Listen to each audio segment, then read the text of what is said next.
Muy buenos días, nos encontramos en línea dentro del programa de Parlate. Nuevamente estamos con todos ustedes con un tema más de interés respecto a la cultura y al arte de nuestro país. Entonces vamos a hablar hoy de las tendencias y perspectivas de los carnavales, cuál es la evolución de los carnavales. Para ello hoy tenemos a un invitado muy especial que es nuestro querido maestro César Eliezer Villota Erazo. Él es magíster en etnoliteratura, docente de la Secretaría de Educación de Pasto, investigador cultural de la Fundación Guardianes del Carnaval, que implementa precisamente procesos formativos en escuelas como del Carnavalito en la ciudad de San Juan de Pasto. Tenemos también, como siempre, aquí en el estudio a Paolita Socorrito. Muy buenos días. Tenemos también a Chuchito Sánchez. Buenos días. Y obviamente en la parte técnica nos colabora, nos acompaña siempre Johan Sebastián Quintero, quien nos brinda un apoyo sustancial en todo este tipo de procesos. Entonces sean todos bienvenidos y nuevamente con el maestro. Maestro, una bienvenida calurosa, ¿cómo está? Muy buenos días. Sí, acá en Pasto pues un poco de frío. La verdad es que es un momento un poco complejo, pero pues el calor humano siempre es muy reluciente acá en la ciudad de Pasto, ¿no? Igual los cambios son los que nos ayudan y nos permiten seguir construyendo mejores situaciones ante la vida y ante los procesos de la misma cultura y lo que está sucediendo, ¿no? Que es para bien, yo creo, en algunos casos, en algunos sentidos. Claro, claro que sí. Ujú. Siempre hay un proceso evolutivo en todo lo que nosotros vivimos. Cada cambio exige unos retos y también nos exige podernos adaptar. Bueno, entonces, maestro, pues resulta que aquí con el equipo estábamos pensando acerca de los carnavales y quedamos muy tocados de la temática que hablamos en cierto momento con el maestro acerca de este tema tan importante para nuestro país, para el acervo cultural nuestro. Y en ese sentido, pues queríamos empezar hablando del origen del carnaval de negros y blancos. ¿Dónde surgió? ¿Por qué surgió? ¿De qué se trataba esas primeras manifestaciones del carnaval? Entonces, no sé si nos puede orientar, nos puede contar esa historia. Bueno, ¿no? Pues hay que decir y dignificar que el carnaval de negros y blancos es toda una experimentación, ¿no? De muchas cosas y al tiempo también es una alternativa a un enfoque cultural diverso. O sea, el carnaval de negros y blancos ha venido desarrollándose desde unos lineamientos muy humanos, pero también unos lineamientos bastante diversos, ¿no? Tenemos que decir que las propiedades que tiene nuestro carnaval es siempre la generación de una integración de los saberes de Colombia y de los saberes latinoamericanos. En ese sentido, el eje principal de nuestro carnaval pues se determina en el juego. El juego es la propiedad máxima de expresión y de construcción social que tenemos y reivindica los valores que nosotros hemos aprendido y de la herencia que nos han dejado nuestras negritudes y los afrocolombianos, ¿no? Entonces, la valoración de nuestro carnaval inicia por eso con la designación de carnaval de negros y blancos, que no solamente le pertenece pues actualmente a Pasto, que es donde se desarrolla el epicentro, sino que es el elemento simbólico de toda una región, ¿no? Que involucra también otros departamentos, como es la parte del Cauca o el mismo Putumayo, ¿no? Entonces, esta situación pues ayuda muy fervientemente a tener un eje central que es el juego. ¿Y en qué consiste el juego? Pues es una variación muy importante de nuestro carnaval. Maestro, qué pena ahí la interrupción precisamente porque me causa curiosidad algo, y es que si uno va a la ciudad de Pasto, ¿cierto? A la parte alta de los Andes nariñenses, uno encuentra que hay una población mayoritariamente mestiza de color, pues, entre comillas, para las comunidades ancestrales serían los blancos, ¿cierto? Y uno ve una minoría de color negro, o sea, personas afrodescendientes. En ese sentido, queda la curiosidad y yo creo que la mayoría del público se pregunta, bueno, ¿y por qué carnaval de negros y blancos? ¿Y cómo surge a partir de los afrodescendientes un carnaval como estos cuando la minoría es afrodescendiente? Pues miren, como es un proceso sincrético, tenemos que decir que el Departamento de Nariño en primera instancia mantiene ese tratado que nos habla la Constitución política, ¿no? En Nariño hay la biodiversidad, también lo multiétnico y lo pluricultural. Eso es lo que sucede en nuestro departamento. Tenemos llanura, montaña, meseta, planicie y piedemonte costero. Esa convergencia de situaciones, pues también se van gestando alrededor de una época como la de la conquista y de la colonia, donde muchas de las situaciones ya las conocemos a nivel de la historia y a nivel de Colombia, en los niveles educativos formales nos lo enseñan, ¿no? Nos dicen que pues hubo un proceso llamado esclavitud, también hubo como digamos, una situación muy llevada hacia la dominación de las culturas no indígenas y por parte de los españoles, pero a nivel cultural tal vez esa mirada, tal vez un poco difícil de ver, tanto en el proceso de la esclavitud como en el proceso de algunas injusticias que se cometieron en el tiempo. A nivel cultural, lo que lograron formar acá en la ciudad de Pasto y en el departamento fue la unión de diferentes entes simbólicos. Y a eso pues se le suma la idea de los días de libertad, ¿no? Porque recordemos que el juego de los negros se da como un día de libertad para que ellos puedan hacer sus expresiones, puedan manifestarlo y que viene pues del norte de Colombia, ¿no? Precisamente de Medellín viene el juego, cuando se da la, la primera como liberación para los afrodescendientes, para los negros, y posteriormente ese proceso del juego caricia, de pintar al otro, va pasando hacia el sur, llega hasta el Cauca y posteriormente llega a Nariño y se tiene su centro aquí en la ciudad de Pasto. Frente a esa situación de que aquí hay un debate, y es cierto, se dice que en Pasto no hay negros, eso es relativamente, pues yo lo diría que falso. Lo que sucede es que hay muchas conexiones inclusive que se han encontrado en las excavaciones de los indígenas cuando se han descubierto los entierros y algunos elementos que se han encontrado en la ciudad. Los indígenas que hacen parte de estos procesos siempre han tenido una vinculación con la parte de la costa. Se han encontrado elementos como chaquiras, como conchas, objetos que son parte de la costa pacífica. Entonces eso significa que acá en el sur hubo un intercambio. Eso lo podemos ver muy bien demarcado. Entonces, no es que simplemente se haga alusión a un elemento simbólico, sino que las razas en el departamento han tenido esa oportunidad de mezclarse y de formalizar realmente un trabajo sostenible alrededor de nuestra cultura. Perfecto. Sí, sí, sigue, Yo ahí Pablita. tenía una pregunta al respecto también con el nombre que se le da al desfile magno, ¿no? Y es que antes se conocía, o bueno, antes yo lo conocía como carnaval de blancos y negros, porque ahora nosotros le decimos carnaval de negros y blancos. ¿Cómo fue ese cambio o por qué surgió?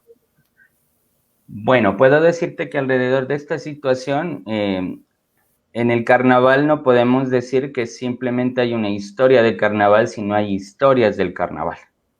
Las historias del carnaval hacen posible de que desde diferentes ángulos o desde diferentes visiones en las cuales nosotros convergemos, podemos ver con propiedad lo que está sucediendo alrededor de nuestro carnaval, ¿no? Y eso es lo que fortalece en gran parte la diversidad que tenemos. Frente al nombre, pues resulta que en primera instancia, este es un ejercicio multidisciplinario que lo dieron a conocer en gran parte los escritores, ¿no? En este caso tengo que decirles que antes de ser carnaval como tal, el juego ya existía, o sea, el juego de los negros ya existía, ¿no? Eso data de muchos siglos atrás, Pero en 1912, según los datos históricos, comienza a compenetrarse el juego de los blancos a partir de una historia que crea un investigador, que es Neftalí Benavides, alias Caramelo, en un libro que se llama Puntos de Caramelo. Él ahí nos menciona o nos muestra, ¿no?, que hubo unos sastres de apellido Sarama que estaban en un estanco donde unas muchachas que les llamaban la Robbie, y después de jugar a los negros, pues llega ese momento que si se puede jugar a los negros, pues también podemos jugar a los blancos, ¿no? Y en ese lugar habían unos polvos perfumados, los cuales se aplican entre ellos y luego dicen que pasaron a la plaza central, ¿no?, a la plaza de la Constitución, que se llamaba en ese tiempo actualmente el Parque Nariño, no la plaza de Nariño, sino el Parque Nariño. Llegan hasta ese punto y se comienza a manifestar la tradición. Pero lo que a veces algunas personas lo dejan como de soslayo o de lado, es que el carnaval como tal también tenía otros principios, ¿no? Ya que habían otras fiestas para esas fechas. Una de ellas es el Corso de las Flores, donde los hombres le daban ramilletes de flores a las mujeres, a las damas pastuzas.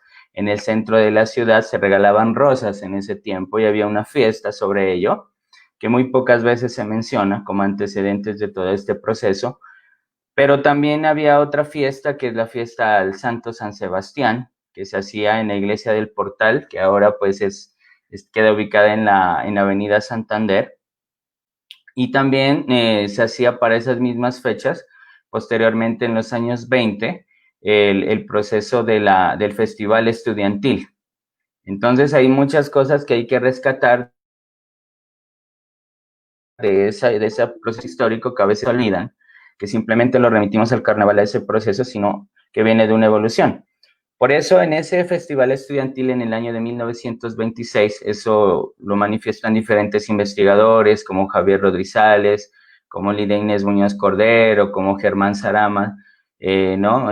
Aura Patricia, ¿no? Ellos, todos los investigadores plantean esa situación, pero no se centra algo muy puntual, que gracias a Guillermo Edmundo Chávez, que es el primero que documenta esa situación, es que se genera ese festival y 3 o 4 años después se marca el carnaval como el carnaval de blancos y negros, ¿no? Tal vez era como una situación un poco compleja porque esto sucede hasta más o menos los años 70, se llamaba de esa forma, o a veces le cambiaban la variación, decían negros y blancos y no había como una sola forma de decirlo. Pero en los años 80, la investigadora Lidia Inés Muñoz Cordero, ella nos plantea otra situación y nos dice que hay que mencionar no solamente los patrones culturales de cómo inició el juego, en lo negro y en lo blanco, sino también hay que mencionar el corte indígena. Y entonces el carnaval tiene otro nombre, se llama Carnaval Andino de Negros y Blancos. Pero luego, posteriormente, pasó el año 2000 y comenzamos a tener el carnaval como patrimonio de la nación, de nuestra ciudad. Luego salió un decreto y en ese decreto se plantea que el carnaval de Barranquilla y el carnaval de Negros y Blancos de Pasto necesitan fortalecer algo que son las escuelas del carnaval y crear una plaza para ello. Y ahí sí realmente nace la Plaza del Carnaval. En el 2004, que fue un proyecto que se entregó a partir del 2002 hasta el 2005, 2006, donde ya se hace la inauguración. Y a partir del 2008 hay un encuentro global de carnavales acá que muy pocas personas lo conocen. Hay unas memorias impresionantes de esos eventos. Yo era estudiante en ese tiempo, pero tuve la fortuna de estar en esos encuentros donde aprendí mucho sobre la cura del carnaval. Lo reconozco, los maestros pues ilustraron mucho más a fondo lo que yo tal vez desconocía. Y a partir de esa situación se crea la posibilidad de contemplar que el carnaval vaya a la declaratoria como patrimonio inmaterial.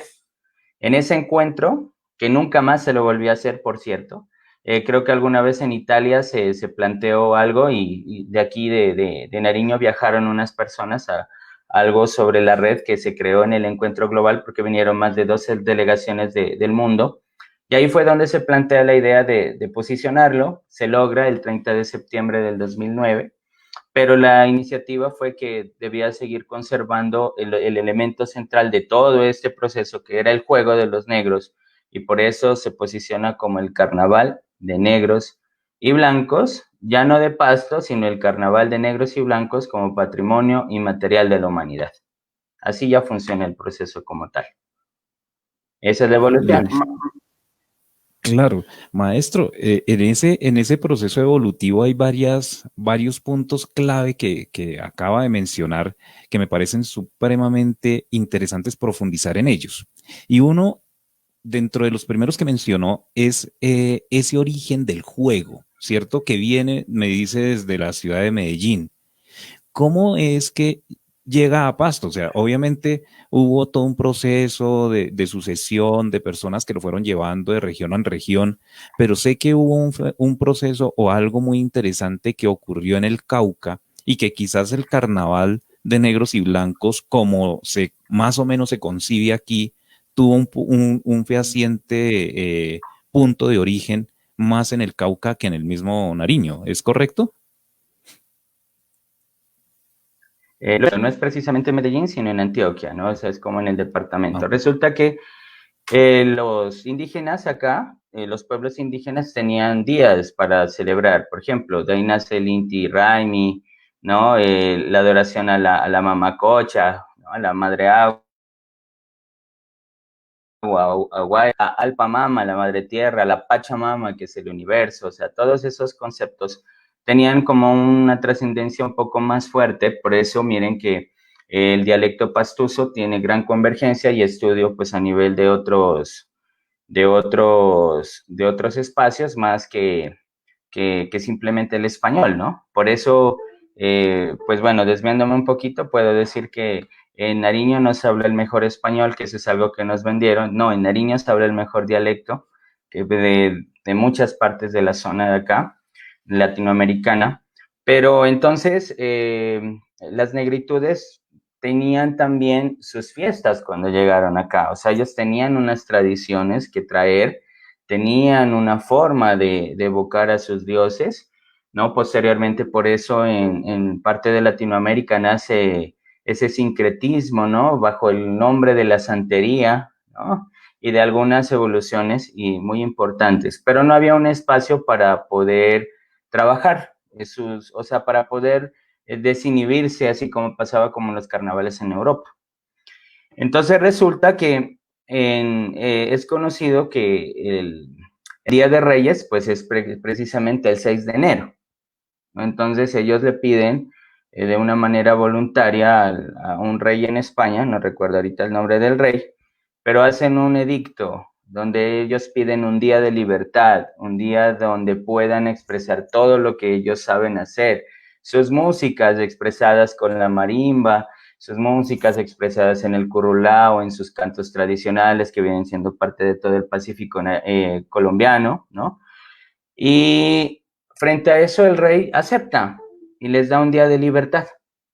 Entonces ellos en ese día de libertad tienen la oportunidad, como les digo, desde Antioquia viene esa situación, de poder mezclar no muchos elementos, mezclarlos. Y cuando ya los mezclan, entonces pueden salir a las calles y miran a sus jefes, a los feudales que tenían ellos y pueden tener un contacto directo. Esa práctica fue posicionándose como todo, o sea, la cultura como, ahí sí viene a Ángel Rama y su transculturación, va pasando de un lugar a otro y se posiciona en el Cauca y se comienza a celebrar. Pero llega a Nariño, como les digo, y en Nariño no se olvida lo que sucede en otros departamentos, sino que se sigue manifestando como el elemento simbólico. Y eso es lo que hace fuerte esa tradición, porque no es simplemente el hecho de hacer una conmemoración, sino más bien de vivenciar algo que fue, entre comillas, otorgado, pero que fue también la unión de muchas cosas entre las razas. Una de ellas, por ejemplo, que para muchos es desconocido, que cuál es el ritmo de Nariño, ¿no? Para otros espacios de Colombia hay otros ritmos, pero uno dice, bueno, ¿y qué es Nariño? ¿Cuál es el ritmo musical importante? Y uno acá puede decir con gran orgullo, le dice, no, no, no, es el son sureño, le dice. Y muchas personas confunden el son sureño con una canción, ¿no? Y que sí es válida la canción, pero el son sureño, de acuerdo a las investigaciones que han hecho pues personas que trabajan en la música, pues prácticamente es la mezcla del currulao con el bambuco sureño. Entonces, miren la apropiación no solamente en el juego, sino también en los elementos sincréticos y posteriormente, pues toda la... Por eso Nariño es una tierra de patrimonios diversos y el carnaval, pues digamos que puede ser el que tenga mayor importancia, pero pues también los otros patrimonios son muy importantes. Entonces Nariño ya no se puede concebir como una tierra de un patrimonio que es el carnaval, sino es la tierra de los patrimonios. Y eso es lo que le hace importante.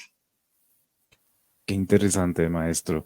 Esa mezcla, esa parte de unión sincrética entre tres más culturas que hacen afluencia en el territorio, pues de una u otra manera reivindica precisamente esa ancestralidad tanto de las comunidades originarias como de las comunidades afrodescendientes que llegaron al territorio. Digámoslo así que vemos varios aspectos. El primero pues tiene que ver con esa llegada, ¿cierto? Esa llegada al territorio de esas tradiciones y especialmente pues la que nos está comentando la solicitud del Día de Gracia, digámoslo así, ese día que sea el Día de Libertad, ¿cierto? Que se mezcla con el juego que se tenía ahí. O sea, había un juego que se mezcló con la actividad que se estaba solicitando, ¿cierto? ¿Cómo evoluciona? ¿Cómo evoluciona? ¿Cómo pasa ese juego a convertirse en algo mucho más grande? ¿En qué momento empieza ya a hacerse sentir como una festividad mayor, como un carnaval propiamente dicho, maestro? ¿Y qué fue lo que influyó para que eso sucediera? Que no sucedió en otros lugares y por lo que se olvidó.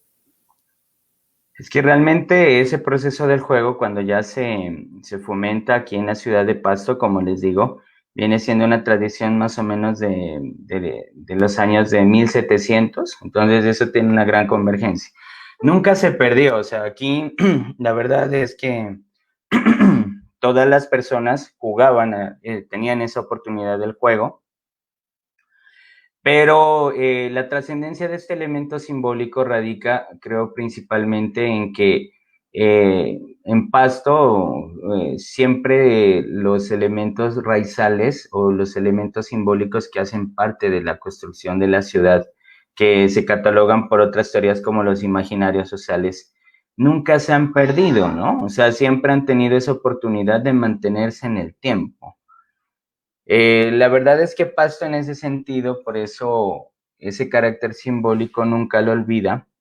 Y creo que un elemento fundamental para estudiar eso que me plantea es la literatura. Muchas de las obras literarias que existen en la región, comenzando por Chambú de Guillermo Edmundo Chávez, ¿no? Que nos narra todo un espacio donde se habla de las tradiciones, de los cantos, también de las manifestaciones del juego también. Pero también otros autores le apostaron a dejar en la historia que esta caracterización del juego no se fuera perdiendo. O sea, es que tiene que ver muchos factores. Uno es que la ciudadanía lo acogió como parte suya, lo hace de forma indeleble y poco a poco esas festividades tuvieron que irse mejorando, ¿no? Como les digo, en la evolución del carnaval. Pero ya es en 1912, de ahí en adelante es donde ya se comienza a configurar con más fuerza. Entonces toda la ciudadanía va a jugar. Por eso, en el carnaval creo que debemos es volver a recobrar. Este año vamos a tener esa oportunidad de volver a jugar en familia. Eso me parece supremamente importante porque el juego se estaba simplemente centralizando en vamos a la plaza. No, la idea es que este elemento simbólico se recreaba en todas las comunas del municipio de Pasto y en todos los lugares del departamento, porque se juega a excepción de dos, ¿no? Pues, de dos momentos, ¿no? De otras designaciones del carnaval. Una de ellas es que lo diferencial es que Tumaco tiene su propio carnaval, que se celebra como todos los carnavales en la parte de la Cuaresma, denominado el Carnaval del Fuego, ¿no? Que tiene otra propiedad, y pues en Ipiales, que tiene otra designación, que es el Carnaval Multicolor de la Frontera, ¿no? Que pues tiene otras visiones. Pero resulta que acá el juego creo que es la esencia de poder recordar y poder rememorar que todos somos iguales entre todo, pero que no lo podíamos ir perdiendo. Eso es lo que estaba sucediendo, ¿no? Que tal vez por la magnitud del evento se estaba centralizando, pero creo que esto es más bien una vocación de la herencia, ¿no? De poder jugar, de poder manifestarse, de poder tocar al otro sin ninguna maldad, que creo que eso es lo que realmente pasa con el juego, y es un elemento familiar. Es como cuando tú tienes un enemigo, pero que en ese día de carnaval tienes la oportunidad de ser igual, ¿no? Y eso es lo que marca, yo creo que es lo que ha hecho que no se pierda, porque es esa autenticidad que nos une como seres humanos. Y puedo decirlo que con orgullo también, que es el único carnaval en el mundo que es declarado patrimonio inmaterial por esa situación, por el juego, por el compartir, que es lo que decía la maestra Lidia Muñoz, que es el juego caricia, o sea, es el juego sin maldad. Y pues de ahí nacen variaciones, ¿no? Como la operación pupo, ¿no? Acá en Nariño decimos pupo al ombligo. Entonces, la operación pupo es que a ti te alzan la camiseta y te aplican cosmético en el ombligo, ¿no? Y lo que nadie sabe es que eso es una prueba de vida, porque cuando se aplica ahí en el ombligo dura más de un mes, que así te laves no te sale el cosmético, ¿no? Entonces se tiene como esa variación.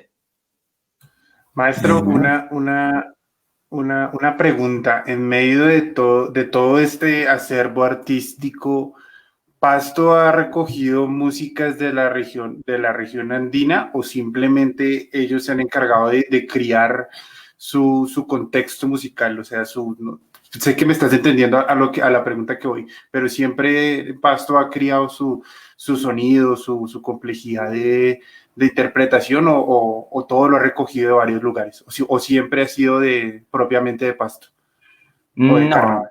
Yo creo que la música de carnaval es, pues como les digo, el ritmo esencial de nuestra cultura es el son sureño, ¿no? Inclusive Julián Bastidas Urresti, que es uno de los grandes investigadores, ¿no? De samaniego, junto pues a su hermano Edgar Bastidas Urresti, que también hay que exaltar mucho el trabajo del maestro.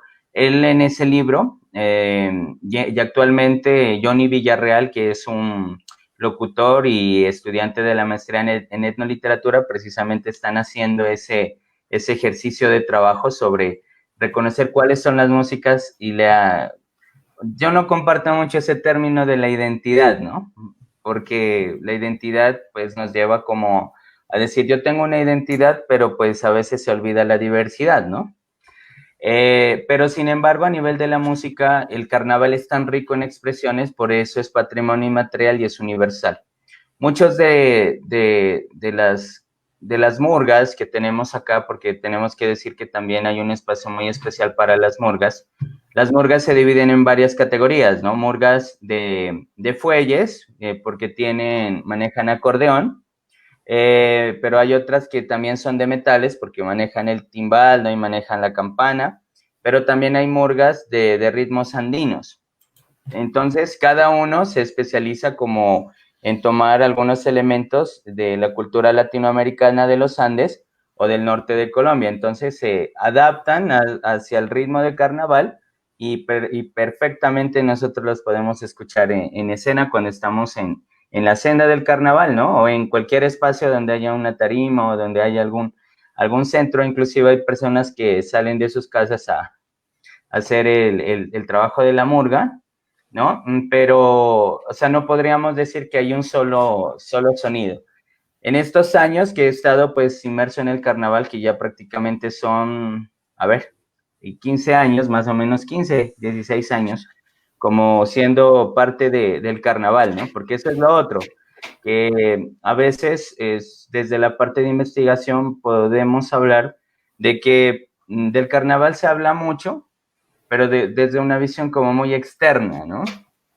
Pero es una sensación muy diferente estar dentro como artista del carnaval, o sea, sentir ese amor real por lo que sucede y por eso con propiedad lo puedo decir que todas las manifestaciones musicales son muy importantes, aunque en los últimos años se han guiado más bien hacia los ritmos del Ecuador, ¿no? Como siempre. O sea, ha pasado muchos conceptos históricos desde la parte del Ecuador, por eso se escucha muchos sanjuanitos, ¿no? Los salvazos. Sí, yo estaba escuchando hace poco, hay un grupo musical muy famoso ecuatoriano que toma contextos musicales del Ecuador que se llaman los tequis, ¿sí?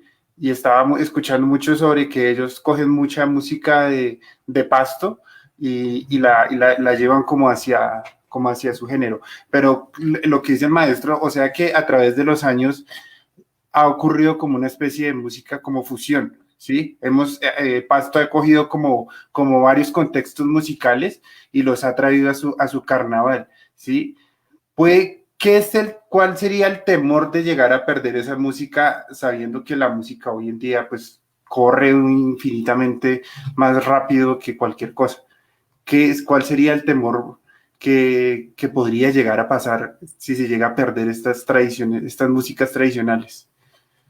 Yo creo que en el tiempo ese es el ejercicio realmente que cumple lo que tal vez desde muchos ángulos hacen otros maestros y lo que hacemos nosotros desde la Fundación Guardianes del Carnaval, precisamente es que en las nuevas generaciones estos elementos no se pierdan, porque es un proceso de herencia, ¿no? En Nariño generalmente se traduce esto en la oralidad como testimonialidad, entonces pasa de generación en generación, ¿no?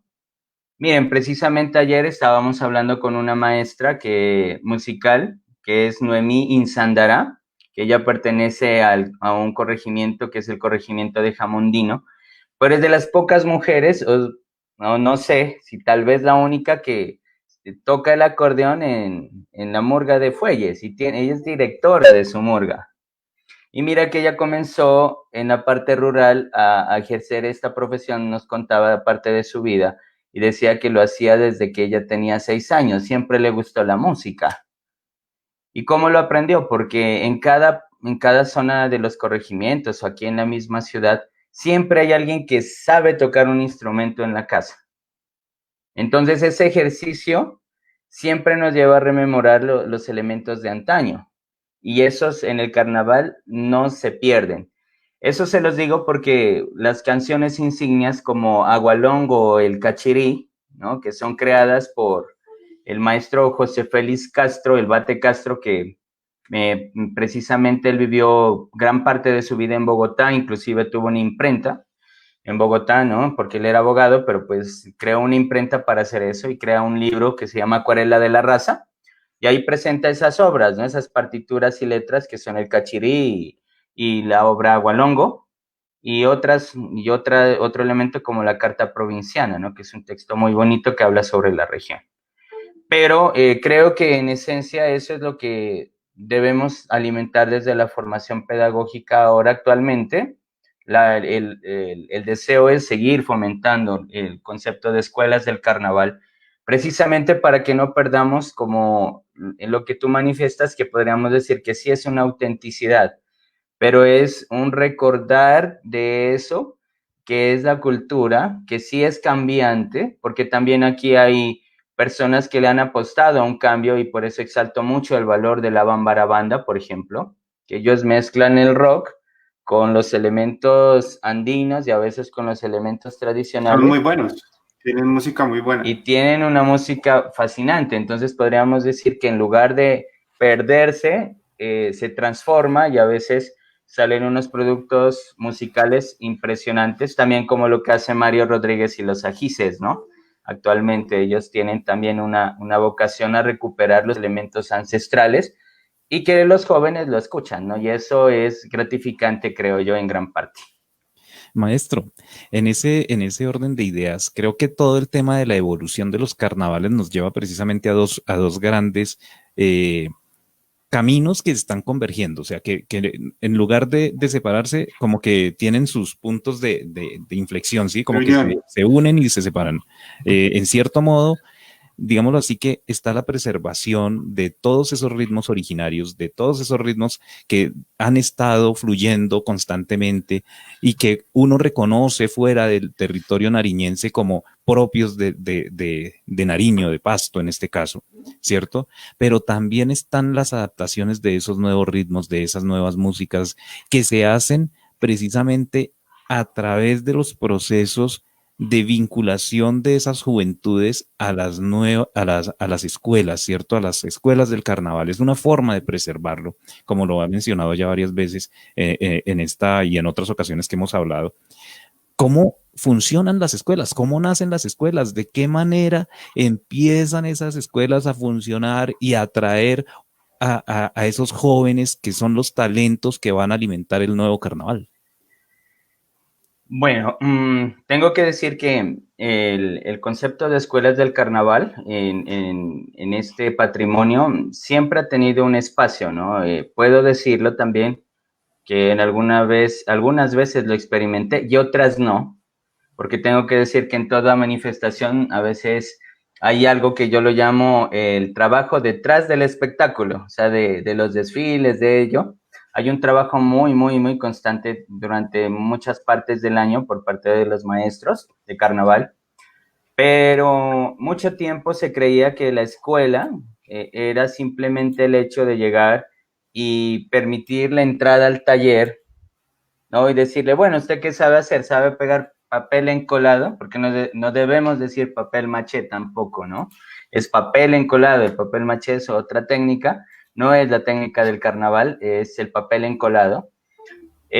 Vaya a pegar papel o venga, pínteme aquí o ayúdeme a tener aquí. Y bueno, ya salíamos en la carroza o en la comparsa y decían, no, yo tengo escuela, mi escuela es la de las puertas abiertas. Esa era la escuela en un momento, que claro, que generaba que muchos al aprender de una forma experiencial, una forma muy pragmática, daba la oportunidad de que se pueda converger en ese punto, ¿ya? Y que al final muchos de ellos salieron como maestros. Así pasó con el maestro Mena, por ejemplo, que él fue discípulo de, como muchos, hace mucho tiempo del maestro José Ignacio Chicaiza, por ejemplo. Ellos salieron de esa cuna porque tuvieron esa experimentación, ¿no? Hay que mencionar también al maestro Diego Caicedo. El maestro Diego Caicedo, de todas las investigaciones, fueron creando técnicas, pero desde que eran chiquillos, ¿no? Desde que eran guaguas, ¿no? Pues acá guaguas es niños, ¿no? Los guaguitas, pues, comenzaron a tener ese amor y formaron ellos sus escuelas y le apostaron a ello.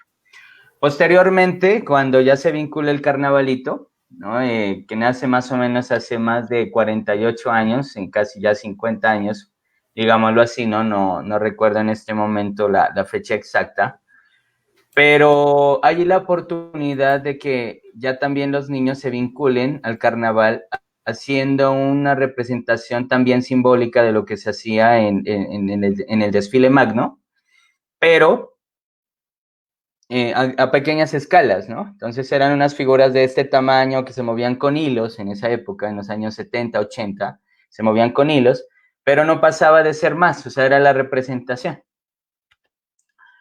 Luego, hay otros maestros, y que también hay que recordarlos, ¿no? en el campo de las escuelas, como los maestros Ordóñez, ¿no? Que generan unas prácticas para que haya un epicentro de lo que se conocen como escuelas. El maestro Diego Caicedo también, todos los maestros que daban la posibilidad de entrar al taller. Otros le decían a uno, si te váyase, que aquí no tiene nada que hacer, porque eso también sucedía. Me pasó en muchas ocasiones a mí, que yo desde niño quería entrar al carnaval, pero me decían, no, aquí no entre, o sea, toca o daña. Entonces, no había como esa oportunidad. Pero después de todas estas situaciones, ¿no? que se exigen, el maestro también, a ver, se me va el nombre, él tiene una fundación, se llama la Fundación Musuracuna, Hombres Nuevos. Él plantea también aquí un ejercicio de oratoria, ¿no? Cada año hace un concurso en honor a la mejor declamadora de Nariño, que es Gladys Esperanza Ortiz. también tiene la oportunidad de vislumbrarse un episodio muy especial alrededor del carnavalito, él apuesta, ¿no? Jorge Arturo se llama el maestro. Él también tiene un proceso de escuela. Pero de ahí, o sea, se vino dando que las estampas se mencionaban escuelas del carnaval, pero como el hecho de que llegara la parte final del año y decir, bueno, las instituciones educativas también comenzaron a hacer ese proceso y se enfocaron en una sola situación que son los colectivos coreográficos. Pero resulta que llegaban al final del año y decían, no, hay que salir en el carnavalito, entonces venga, pagámosle a este personaje, a este maestro y hagamos la estampa, salgamos y ya. O sea, era como cumplir con el hecho. Y a razón de esa situación, pues fue que un día sentados después de que yo ya había más o menos aprendido algo de carnaval en el 2008 y de haber tenido como esa vocación, que decidimos que la formación no tenía que darse así, tenía que darse en otros sentidos, en una formación complementaria. Y que el carnavalito, así como el carnaval, cuando nos dicen, ¿qué es lo que más representa el carnaval? Pues sí, es el 6 de enero, pero hay otras manifestaciones y entre esas está la niñez. Y es la niñez la que va a heredar toda esa gama. Y la apostamos con diferentes maestros, como el maestro Franklin Melo, con el maestro pues Walgerman Hurtado, con varios personajes, ¿no? También un elemento familiar. Y decidimos que esto no tenía que quedarse así.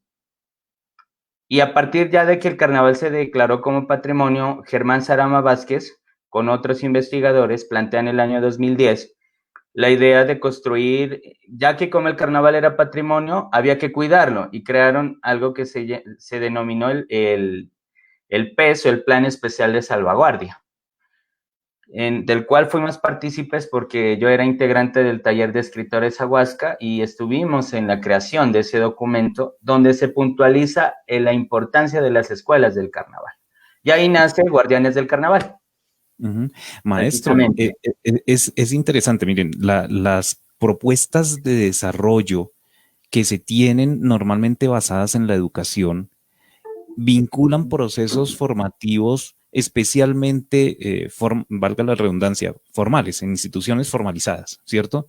Pero aquí vemos que realmente la educación, el proceso del acervo cultural, ¿cierto? De hacer la preservación de la cultura, va dada de la mano con procesos educativos que no están escolarizados, que normalmente no estaban dentro de una academia, y ustedes se encargan de lograr que eso de una u otra manera coja una visión un poco más formal y vinculan entonces esa parte también normativa a la propuesta de continuar con la formación.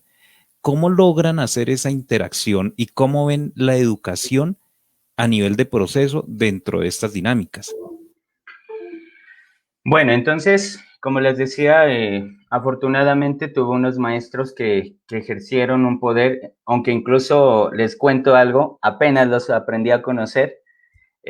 Son maestros del carnaval y investigadores del carnaval que mucho tiempo no los conocí sino a través de sus investigaciones. Tengo que decirlo así. Ese es el caso, por ejemplo, de Germán Sarama, que ahora, después de tanto tiempo, vengo a tener un contacto directo con él o con el maestro Luis Calpa, ¿no? Y también con la maestra Aura Patricia. Yo los conocí a través de sus escritos y de sus investigaciones y de los aportes que cada uno le va haciendo al carnaval a lo largo de los años, ¿no?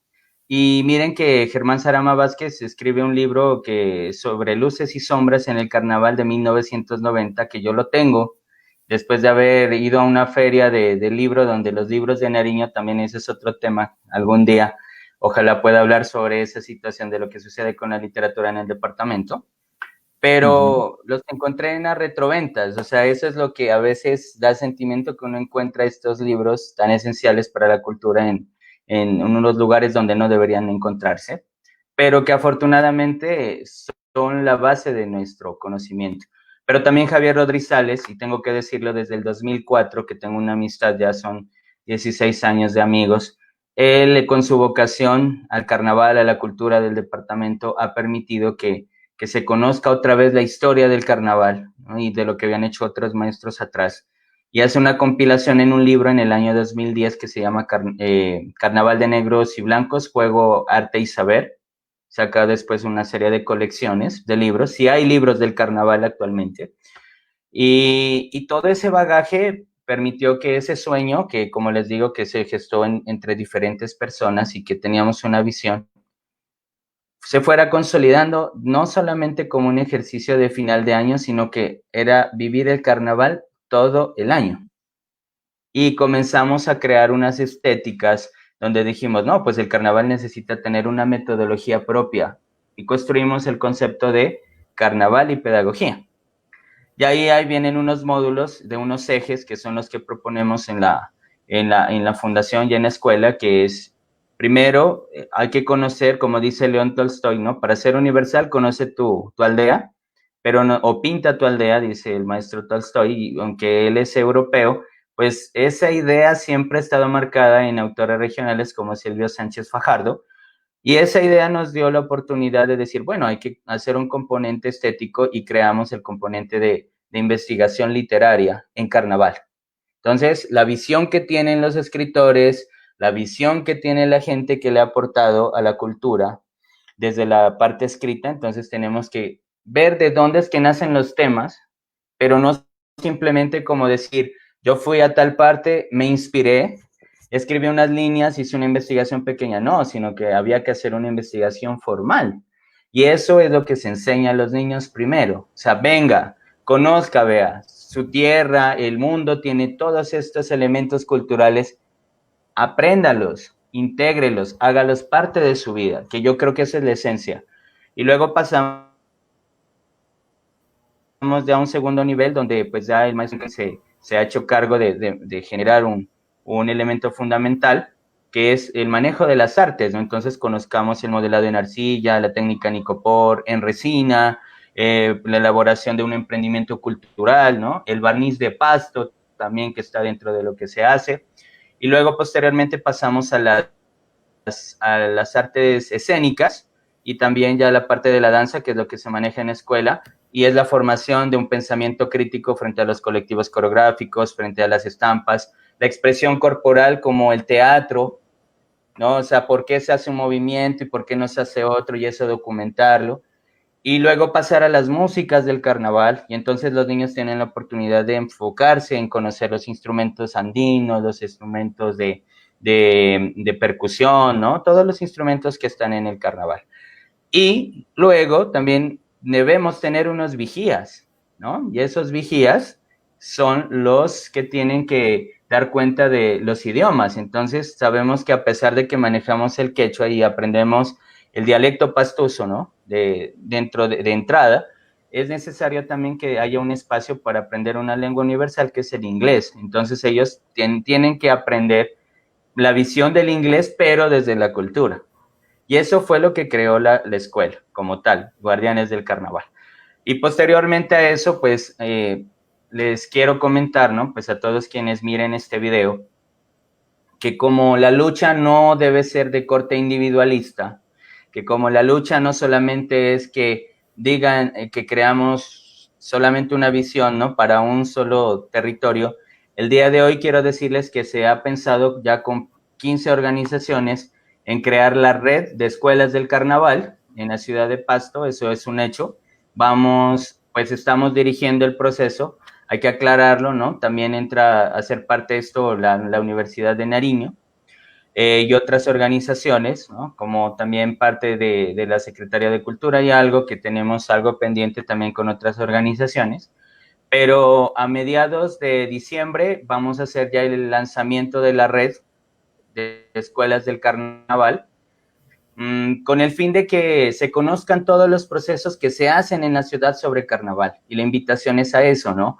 A que no miremos el carnaval como un elemento de unos solos poderes centrales, sino que lo que queremos actualmente es formar la red y que todas las personas que amen el carnaval, todas las personas que quieran el desarrollo de nuestros niños, lleguen a ese ejercicio. ¿Y cómo lo hemos logrado? A punta de muchos esfuerzos y de muchas personas que también han creído en el trabajo, ¿no? Y reconozco mucho el valor de varias instituciones donde se han generado proyectos de este tipo, como la institución educativa pedagógico, donde alguna vez trabajé y sacamos un proyecto muy lindo sobre lecturas no convencionales del carnaval, que fue como un ejercicio inicial hace muchos años, pero logramos ganar un premio a nivel del municipio. También el eje central, ¿no? del Liceo Central de Nariño, donde también hay una convergencia de muchos saberes, y también de la institución donde laboro, donde durante 5 años hemos fortalecido este proceso, que es la institución educativa Luis Eduardo Morausejo. Y la verdad, pues son intentos muy importantes porque se han creado obras literarias.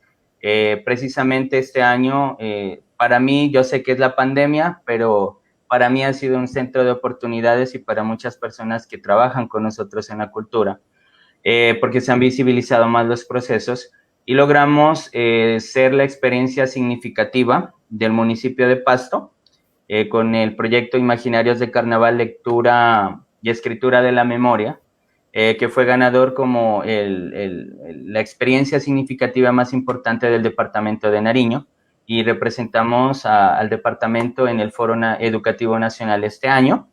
Pues no estuvimos dentro de las 20 experiencias significativas, pero eso ya da más cuenta de que lo que estamos haciendo sí funciona. Y es alegría no solamente para un elemento personal, sino es un honor a los niños que le dedican ese amor al carnaval, y a las personas que trabajamos y que a veces somos muy invisibles en el hecho. Maestro, ese trabajo definitivamente es muy loable porque trabajar desde la parte educativa en procesos culturales y de gestión es bastante complicado. Lograr la articulación entre lo que es la literatura, los diferentes lenguajes, es a veces un reto que no es fácil de asumir, ¿cierto? Converger tantas personas en una sola propuesta es difícil a veces. Y creo que pues se está trabajando en todo lo que nos ha mencionado. Es un acervo, es un encuentro pues de manos y de esfuerzos, de mentes y de corazones metidos en esta propuesta educativa que se transforma nuevamente en carnaval. Es decir, hay un círculo que ahí sí ya no se convierte en un círculo vicioso, sino en un círculo creativo, en un círculo de vida, digámoslo así, en el cual la educación es la base, todos los procesos que se hacen de creación desde cada uno de los lenguajes en los cuales se inserta ese nuevo joven, esa persona que quiere entrar al carnaval, pues lo dinamiza y le da nuevamente fuerza para que sea otra vez un carnaval renovado, ¿sí? En ese sentido, Paulita, creo que tenía algo que decir, ¿cierto? Y era el tema de lo simbólico relacionado con eso, ya para ir cerrando esta sesión del día de hoy. Paulita, cuéntanos. Sí, bueno, aquí en los comentarios que tenemos, ahora Patricia Orozco nos dice, el carnaval reencanta la educación. Entonces, ¿cómo sería eso desde lo simbólico? O bueno, estos estudiantes, niños que están en estas instituciones como guardianes del carnaval, ¿cómo se acercan a tener esa experiencia con lo simbólico, con lo que construye el carnaval? ¿Cómo es ese proceso para llenarse de saberes? En primer lugar, quiero saber si están mirando en la pantalla, ¿sí? Si se alcanza a dilucidar. Bueno, quiero decirles que este ejercicio simbólico nace en primera instancia de que no es una relación solamente de investigadores hacia los niños, sino que esto se vuelve, uno se vuelve una familia. Y es una familia extensiva porque no solo tampoco están los niños, están sus padres. Y no están solamente los padres, están también a veces los directivos de las instituciones, ¿no? Como les digo, de estos espacios, ¿no? Como el maestro, como también lo hace el maestro Javier Moncayo, como la rectora Betty Lucía Ayala, que le han apostado a esta postura del carnaval como un ejercicio interdisciplinario, ¿no? Y no solo ello, también pues los espacios que se han generado para que la juventud realmente se enriquezca de lo que sucede en la cultura. Y miren que es gratificante saber que a veces a los niños o a los jóvenes se les pone limitaciones. Y esas limitaciones son las que nosotros no debemos seguir cultivando. El sueño de los niños realmente es, ¿cuál? En el carnaval. Salir en una carroza. Ese es el sueño de ellos en muchos casos, pero después de muchos avatares. Y tengo que decirlo así, que también estuvo en una entrevista a nuestro querido estudiante Brian Barrera, que es estudiante del Liceo de la Universidad, y que para nosotros es un orgullo, así como él, que hay otros chicos como Santiago Gualguán, ¿no? Santiago Ayala, ¿no? Niñas que han, Sharid, bueno, un resto de niños que yo recuerdo, o Frederick también, que son niños espectaculares que aman y quieren el carnaval como todos, los niños que participan en el colectivo. Ellos el sueño siempre es salir en la senda, pero con un ejercicio de decir no simplemente tome su disfraz y vístase y salga, no, sino de ser parte de esto como la gran familia. Yo creo que ese es el verdadero sentido de una verdadera formación. Y miren que estas fotografías que les puedo mostrar aquí hacen parte de ese ejercicio. Como les digo, esto ha pasado hace muchos tiempos. Cuando Guardianes del Carnaval tenía esa idea en el 2008, pues uno era, pues decía relativamente joven, ¿no?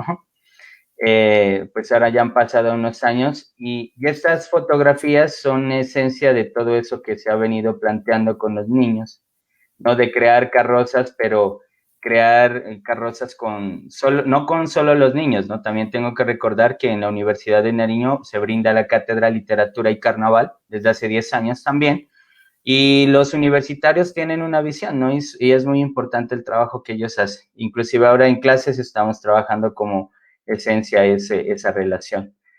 Pero es maravilloso ver que los niños comenzamos este trabajo tan simbólico con unas propuestas muy pequeñas y mirar ahora que todo ese sacrificio, tal vez esa falta de espacios a veces, ¿no? Y de que, como les digo, algunas personas han tratado de mejorar ese proceso, nos permitieron cambiar concepciones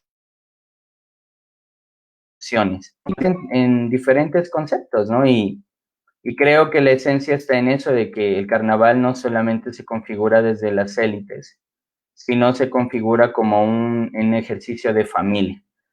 Y también la participación de organizaciones, ¿no? Como Confamiliar de Nariño, o a veces en la Fundación Proinco, que también ha tenido mucho que aportarnos en algunos tiempos atrás, y ver que todo eso que pensábamos que era un sueño, y ahora ver a los niños trabajando, ver a mucha gente cada vez uniéndose a esto. Creo que realmente por eso es que queremos crear la red. Yo sé que, como me dice la maestra Aura Patricia, hay una red en Bogotá, pero nuestra idea es que si la hay en otros espacios, ¿por qué no la creamos desde acá? Y creo que en ese sentido también vienen entrando con pie muy fuerte otros elementos como la literatura y el manejo de los diseños, ¿no? Los diseñadores también industriales o todas las profesiones tienen que converger en el proceso de la cultura del carnaval, y por esa razón es que seguimos enfatizando en crear espacios. Como les digo, o sea, son muchas las instituciones en las que participan en este ejercicio y que cada una tiene una visión diferente, ¿no? Y tiene un ejercicio muy importante que mostrarnos, ¿no? Entonces es la unión de todas las personas, es la unión de todo un ejercicio de vida el que nos permite esta relación, y que creo que, y lo digo así, la creación de la red de las escuelas del carnaval busca es eso, darle por primera vez en la historia al carnaval una gran apropiación a los niños y gestar proyectos que vayan en pro no de enriquecerse de manera personal, como les digo, ¿no? Alguien me dijo una vez que no quería 1 millón de pesos, sino 1 millón de amigos. Y yo creo que esa consigna es algo que lo llevo dentro de mí, dentro de las personas que trabajamos en ello, porque son muchas, ¿no? Son muchas personas que trabajan tanto en Guardianes del Carnaval como en la formación de las escuelas. Entonces la idea es que ahorita queremos que esta voz se replique, por eso también estamos dialogando con las alcaldías, con las secretarías, con Corpo Carnaval, con todas las entidades, ¿no? Con el hecho de mirar cómo se pueden sumar a ese sueño que tenemos, de heredarle algo diferente a nuestro carnaval, de apostarle desde la investigación, ¿no? Esto ha sido una lucha de muchas cosas y a veces hemos perdido dinero, no les puedo mentir. nuestros patrimonios familiares se ven afectados de manera significativa. Pero algo más que el dinero, es más grande el amor que le tenemos a la cultura, es más grande el amor que le tenemos a esos niños. Hay veces en los que decimos, ya no más carnaval, me voy a centrar en otra vida, porque mientras todos están en la Navidad, yo creo que este año va a ser una de las pocas, espero, porque también ya estamos en eso de que en enero les tenemos una sorpresa y puedo irles diciendo que creamos esa es la primicia que tienen ustedes, ¿no? A pesar de que sean pocas personas o muchas las que escuchan el video, creamos a través de unas alianzas que hicimos, lo que les cuento de la Escuela de Guardianes ya va a estar en la virtualidad.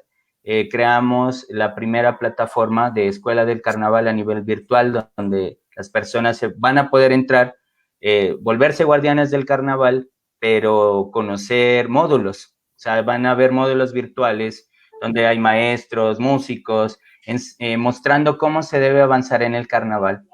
Y al final, pues, van a tener su certificado como guardianes de nuestro carnaval, ¿no? Y que eso va a ser a nivel mundial, que las redes y pues los medios electrónicos nos van a permitir eso.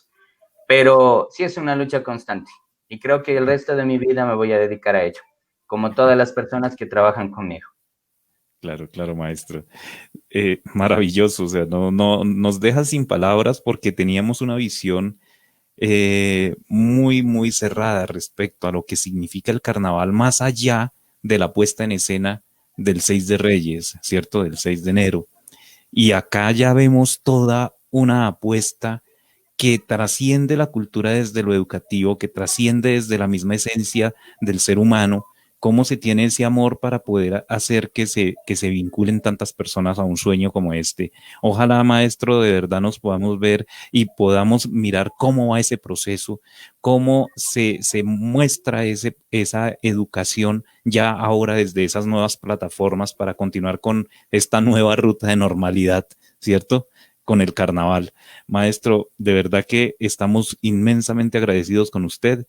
Pues de verdad que le extendemos un abrazo desde acá, desde Bogotá, y esperamos volvernos a ver pronto. Claro, igual como les digo, la Fundación Guardianes del Carnaval en este momento, y pues tenemos una página un poco todavía como en construcción. Sí nos encuentran en las redes, o bueno, en mi Facebook, en el Facebook de César Eliezer Villoterazo, o también en Guardianes del Carnaval, porque como les digo, yo estoy en representación de muchas personas atrás. Somos más o menos 25 o 26, no solo personas, sino hay otras organizaciones que están trabajando por esto, por este sueño de la red.